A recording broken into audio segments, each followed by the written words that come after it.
There have been instances where people just stare at me and were telling me, look, you look like a cow.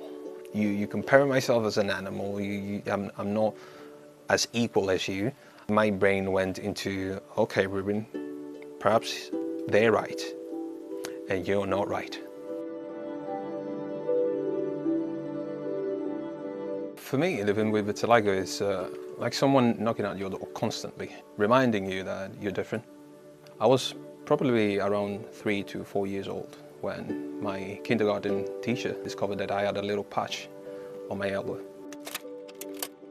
When I moved to my primary school, pretty much all my body was covered in vitiligo. So I had my legs, my feet, my face, of course, that was the biggest hit. No one could really relate to me. Black kids on the block were not really keen to approach me. I had a battle with myself, trying to figure out, okay, where do I belong? So that impacted me a lot in terms of my behavior, my character, and the way I interacted with people. I was a bit reckless just because I had really a fiery, let's say, character. So I got bullied, so I could perpetrate bullying onto other people. That was my cope mechanism, essentially. For the first time, I started a treatment which gave me the hope. I was having weekly session where I got bombarded with UVB light. When you are inside this machine, you're roasted inside that machine. So it's like having being on a roast, and it was painful. After 3 months, vitiligo came back, and even stronger. That was a big disappointment. It was hard to accept the fact that I couldn't find a solution, a cure. What I found as an alternative was just markers. I had the brown markers, what I just use and paint my nose, like in my face especially. I couldn't really do it in my mouth just because it tastes horribly. For the first time, I felt my mental status to be at the lowest.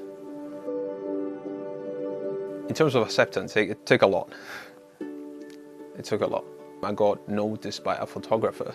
Have you ever considered taking pictures of yourself in a artistic way? Your skin looks interesting. It's cool. Let's take a shot. And that made me think that perhaps I could see vitiligo from a different lens. I found for the first time hope, where I could potentially be fully a new person, or perhaps like a new Reuben.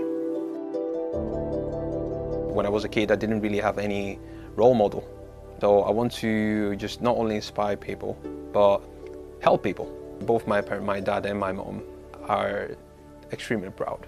And they were never expecting myself to be an advocate for vitiligo. They saw how much I care about the condition, how much I care about spreading the awareness about the condition.